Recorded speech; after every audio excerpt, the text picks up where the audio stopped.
매일매일 단타 치면서 뭐 벌 때도 있고 잃을 때도 있고 이렇게 마음 고생을 하는 것보다 네, 안녕하세요. 중수투자입니다. 오늘은 10월 18일 금요일이고요.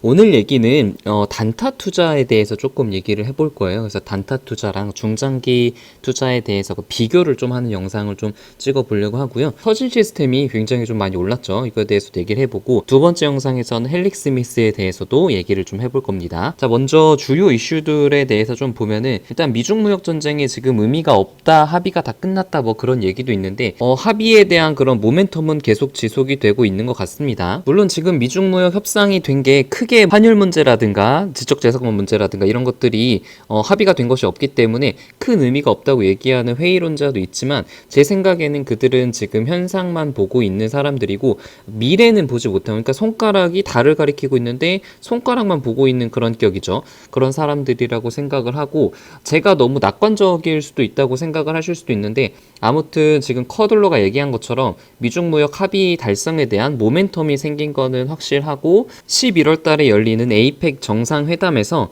미국과 중국 간의 어떤 합의에 대한 서명이 좀 기대가 되는 그런 상황이죠. 미국 증시가 거의 전고점에 다 다르긴 했지만 아직 미중 무역 전쟁 합의에 대한 기대감이 약간은 반영이 되고 있고 아직 꺼지지는 않고 있는 그런 상황이어서 견고하게 버티고 있기는 하지만 사실 지금 전고점에 다 와 있기 때문에 지금 지수상으로 봤을 때는 조금 위험한 그런 구간이죠.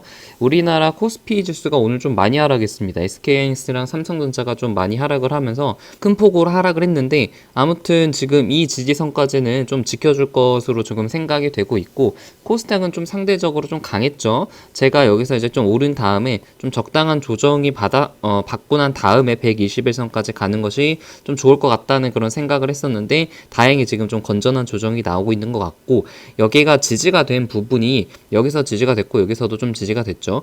여기가 만약에 3바닥까지 정확하게 3바닥까지 지지가 되는 그런 모습을 좀 보여준다면은 좀 안전하게 이 구간에서는 좀 분할 매수를 좀 적극적으로 해도 될 것 같습니다. 5G에 대해서 바로 얘기를 해보면은 대부분의 종목들은 좀 많이 빠졌죠. 이제 뭐 솔리드라든가 RF, KMW들이 한 2%, 3%대 좀 빠졌는데 서진 시스템이 유난히 많이 올랐어요. 그래가지고 지금 전고점을 지금 뚫고 올랐는데 결국에는 지금 박스권을 아무튼 뚫었고, 이것이 이노아리스처럼 갈 것인지 아니면 RF처럼 갈 것인지에 대해서는 뒤에서 조금 이따 말씀을 드리도록 하고, 약간은 지금 좀 과열 구간이긴 하죠. 경사가 상당히 가팔라서 과열 구간이긴 한데 제 생각에는 지금 박스권을 뚫고 난 그런 과열 초기 구간에는 너무 지금 겁먹기보다는 약간 좀 즐기시는 것도 괜찮을 것 같아요. 이 과열 구간이 좀 심해지고 여기서 만약에 단기간에 장 시작하자마자 뭐 한 10% 오르는 그런 급등하는 그런 모습을 보인다면 약간 좀 차익 실현을 하고 단기 과열권으로 생각을 하겠지만, 오늘 같은 경우는 굉장히 꾸준하게 더 떨어지지도 않고 꾸준하게 올랐던 것 같아요. 그래서 지금 저 같은 경우는 아직 더 팔지 않고 있고, 아시겠지만 지금 한 4월 달에 사가지고 이때도 사고 한 번도 팔지 않고 오늘도 뭐 특별히 팔지는 않았습니다. 그래서 과열 구간이 좀 심해지면은 약간 부분 차익 실현을 계획을 하고 있고, 이제 어제 말씀드린 것이 이노알스처럼 움직이지 않을까라고 말씀을 드렸는데 무슨 말이냐면은 지금 이노알스처럼 이 전고점을 뚫은 다음에 추가적인 상승을 했다가 그 다음에 이제 조정을 받는데 전고점 부분에서 잘 지켜주는 그런 모습을 보이지 않을까 하는 그런 개인적인 생각을 가졌습니다. 그래서 두 가지 종목이 있는데 이노헬스 모델이 있고 RFHLC 모델이 있어요. 그냥 이거는 최근에 이제 전고점을 뚫은 두 종목을 가지고 좀 비교를 해본 거예요. 둘 다 공통점 같은 경우는 둘 다 박스권, 그러니까 전고점을 뚫고 강하게 상승했다는 공통점이 있고, 이노헬스 같은 경우는 박스권을 뚫은 다음에 한 10% 정도밖에 오르지 못하고 하락을 했어요. RFHLC는 전고점을 뚫고 거의 한 30% 가까운 좀 급등, 굉장히 과열권이었죠. 과열권 모습을 보여준 다음에 조정이 나왔는데 조정도 뭐 많이 나오지 않고 지금 상승한 거 대비 한 3분의 1 정도 되돌림이 좀 돌아왔죠. 그래서 여러분들의 생각은 좀 어떨지 궁금해요. 이노웨이션은 10%만 오를지 RF처럼 30%가 오를지는 사실 아무도 모르지만 제 생각에는 한 이노웨이션 RF 중간 정도, 그러니까 한 15% 정도 추가적으로 상승이 된다면은 그때부터는 좀 본격적인 차익 실현 물량이 많이 나오지 않을까 하는 그런 개인적인 생각을 가지고 있습니다. 이제 어제도 말씀을 드렸지만 PER 한 7에서 9를 기준으로 한 28,000원에서 이제 36,000원이 적정평가 2019년 EPS를 기준으로 말이죠. 적정평가 구간이라고 말씀을 드렸는데 지금 현재 적정평가 구간에 좀 들어와 있고 이 36,000원까지도 지금 뭐 한 15%, 20% 정도 남았습니다. 그래서 만약에 3만원대 중반 한 33,000원, 34,000원까지 만약에 가게 된다면은 이때부터는 좀 본격적인 차익 실현. 물론 지금 2020년까지 그냥 매매하기 귀찮고 그냥 가지고 가고 싶다고 하시는 분들은 매매하지 말고 가지고 가는 게 홀딩하는 게 가장 좋은 방법일 수도 있어요. 근데 지금 뭐 RF라든가 이노아리스들의 여러 가지 5G 종목들의 흐름을 지켜봤을 때 제 생각에는 약간의 좀 차익 실현을 하는 것이 정신 건강에 좀 좋을 것 같아요. 그래서 제가 제목에도 좀 말씀을 드렸듯이 지금 서진 시스템의 폴더블 테마 5G 종목이 전반적으로 좀 안 좋았는데 서진 시스템만 잘 간 이유가 폴더블 폰 테마가 좀 끼고 있는 것 같다라고 제가 저번에도 한번 말씀을 드렸죠. 그래서 KH바텍의 흰색 만드는 그런 회사라고 말씀을 드렸고 지금 오늘도 거의 한 7% 넘는 그런 상승을 했습니다. 지금 제가 테마가 끼고 있다는 게 마치 이제 거품이 끼는 것처럼 테마가 낀다고 설명을 드렸고 이렇게 거품이 끼고 있는 종목들은 나중에 거품이 빠질 때 크게 또 하락을 할 가능성이 있기 때문에 항상 상승을 했을 때 어느 정도 좀 차익 실현을 해야 될 것 같다는 그런 개인적인 생각입니다. 단타 투자를 그만둬야 되는 이유에 대해서 제가 본격적으로 말씀을 드릴 텐데 서진 시스템을 제가 언제 처음 매수를 했냐면 2019년 4월 달에 이 박스권을 뚫었을 때 처음 매수를 했습니다.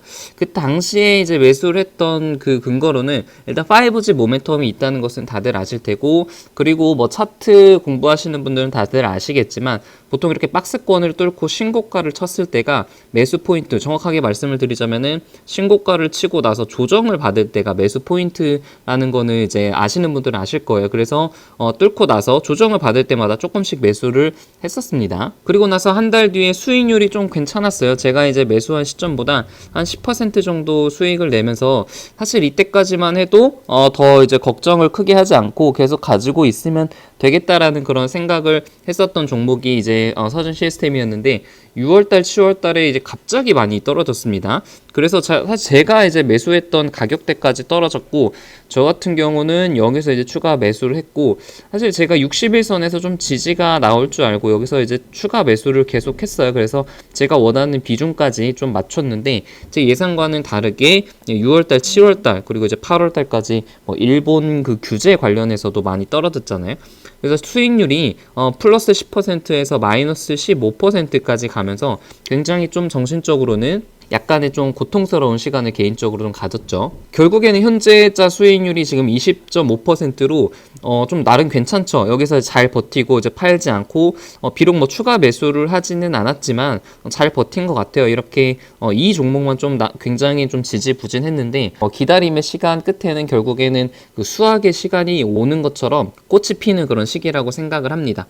제가 말씀드리고 싶은 것은 매일매일 단타 치면서 뭐 벌 때도 있고 잃을 때도 있고 이렇게 마음 고생을 하는 것보다 이렇게 한 종목을 깊게 공부해서 확신을 가지고 비중을 꾸준하게 늘려서 이런 폭락하는 시기에 버텨서 결국 큰 비중으로 수익을 내는 것이 진정 돈을 주식 투자에서 돈을 버는 방법이라고 생각을 해요. 단타 투자랑 중장기 투자랑 조금 비교를 했는데 좀 말씀을 드리면은 단타 투자 같은 경우는 매일매일 차트를 좀 봐야죠. 그래서 뭐 HTS를 보면서 뭘 살지 뭘 팔지 그 시시각각 뭐 분봉, 5분봉, 15분봉 이런 것들을 보면서 고민을 해야 되기 때문에 스트레스가 많고 물론 상대적이긴 하죠. 근데 중장기 투자 같은 경우는 한 종목을 처음 공부할 때는 좀 시간이 걸리겠지만 한번 깊게 공부를 해 놓으면은 계속 추적 관찰을 하면서 적절한 매수 시점을 잘 파악을 할 가능성이 좀 높아지죠. 그래서 종목이 오르던 떨어지던 비교적 좀 스트레스를 덜 받고 신경을 덜 쓸 수 있다는 그런 장점이 있다고 생각을 해요. 그리고 단타 투자는 만약에 이 투자를 하지 않으면 돈을 벌지 못해요. 그러니까 다시 말씀드리면은 주식시장에서 노동을 하고 있다고 생각이 들어요. 뭐 노동의 가치를 폄하하는 것은 아니지만 이 주식시장의 어떤 진정한 의미의 자본 수익의 개념은 아니죠. 반면에 이제 중장기 투자는 그날 아무런 매매를 하지 않아도 저절로 돈이 이제 불려지는 것이 중장기 투자라고 생각을 하고 진정한 의미의 자본 소득이 이루어진다고 생각을 합니다. 그리고 단타 투자는 확률에 따라서 수익을 낼 때도 있고 이제 못 낼 때도 있죠. 그래서 만약에 처음에 그 수익을 잘 내지 못하는 그런 시기가 되면 되면은 손실금이 계속 누적이 되면서 손실이 더 커질 수도 있지만, 중장기 투자 같은 경우는 일시적으로 손실을 보는 그런 시기가 있지만 결국 산업이 성장하고 기업이 성장하면은 결국에는 우상향을 하게 되어 있어요. 제가 서진 시스템 방금에서도 좀 보여드렸듯이 손실률이 마이너스 10%가 넘어가는 시기도 있었지만 결국에는 수익률이 20%가 넘고, 이노알스 같은 경우도 한 마이너스 5%, 10%까지 간 적이 있었지만 결국에는 이 기업을 믿고 제가 떨어졌을 때 분할 매수를 해가지고 비중을 늘렸기 때문에 결국 적지 않은 그런 수익률과 수익금을 낼 수 있었던 것 같습니다. 단타 투자는 또 비중을 크게 하지 못하는 그런 단점이 있어요. 물론 상대적이긴 하지만. 네, 반면에 중장기 투자는 비중을 상대적으로 굉장히 크게 해서 결국에는 큰 수익을 낼 수 있는 그런 장점이 있습니다. 그리고 이제 단타는 시장이 좋지 않아서 손실을 보면은 그날 기분이 매우 다운될 수 있지만, 중장기 투자는 내 종목이 하락을 하더라도 나중에 수익이 낸다는 그런 확신이 있으면은 주식하는 것 자체가 굉장히 큰 행복이고 기쁨이 될 수가 있어요. 제가 말씀드리고 싶은 어떤 핵심적인 그런 문장인데, 단타 투자는 주식이 결국에는 노동이고 고통스러울 수 있지만, 중장기 투자는 주식 자체가 어떤 사업을 하는 것처럼 자본 수익을 누릴 수 있고 주식하는 것 자체가 굉장히 즐겁고 행복해질 수 있다는 것을 말씀을 좀 드리고 싶습니다. 이제 어제도 말씀을 드렸지만 결국에는 중요한 것은 수익률이 아니라 수익금을 높이는 거잖아요. 그래서 100만 원에 100%가 100만 원이지만 1억에 10%만 누려도 1000만 원이기 때문에 우리는 수익률 자체를 신경을 쓰는 것이 아니라 큰 금액으로 비록 적은 수익률이더라도 수익금을 크게 내는 것을 좀 목표로 삼아야 됩니다. 사실 제가 이런 얘기를 좀 하는 게, 어제 아버지한테 문자가 좀 왔어요. 제가 지금 영상을 거의 한 100개 넘게 찍으면서 개인적인 얘기를 거의 하지 않잖아요. 근데 좀 개인적인 얘기를 말씀을 드리면은, 저 같은 경우는 지금 결혼한 지가 한 2년이 좀 넘었고 내년 1월 달에 출산 예정에 좀 있어요. 근데 아직도 아들이 주식 투자하는 거에 대해서 걱정을 좀 하시고 계셔가지고 이 문자에 대해서 제가 답장은 하지 않았습니다. 그래서 어떻게 말씀을 드리면은 좀 걱정을 안 하실까라고 그렇게 고민을 하다가, 사실 이 제가 지금 주식 투자를 하는 것이 본업은 본업대로 열심히 하면서 자본금으로 자본 수익을 누리는 그런 개념으로 바라보고 있고 즐겁고 행복하게 하고 있다는 그런 말씀을 드리고 싶어서 사실 이 영상을 좀 찍은 거거든요. 물론 그분의 세대 때는 IMF도 있었고 닷컴 버블이 굉장히 많아서 폭락장이 많았을 거라고 생각을 해요. 그래서 걱정하시는 것은 공감이 되지만 그 아들이 얼마나 올바른 마인드로 주식 투자를 하려고 노력을 하고 있으며 지금 이렇게 어려운 시장 가운데서도 나름 괜찮은, 그리고 적지 않은 수익을 내고 있다는 것을 좀 알려드리고 싶은 마음에 영상을 좀 찍었습니다. 그래서 결론, 사실 오늘 영상의 이게 결론이죠. 아들 주식 투자하는 거 걱정하지 마시고 본업은 잘 하고 있으니까 크게 걱정하지 않으셔도 된다고 말씀을 드리고 싶어요. 좀 개인적인 얘기를 처음 한 것 같은데, 아무튼 여러분들도 주식 투자할 때 너무 스트레스 받지 마시고, 주식 투자 자체가 저는 굉장히 큰 행복이고 이거를 할 수 있다는 굉장히 축복이라고 생각을 하거든요. 물론 이제 개인의 시각에 좀 따라 다르겠지만. 그래서 이제 첫 번째 영상 여기서 좀 마치고요. 두 번째 영상 바로 좀 찍도록 하겠습니다.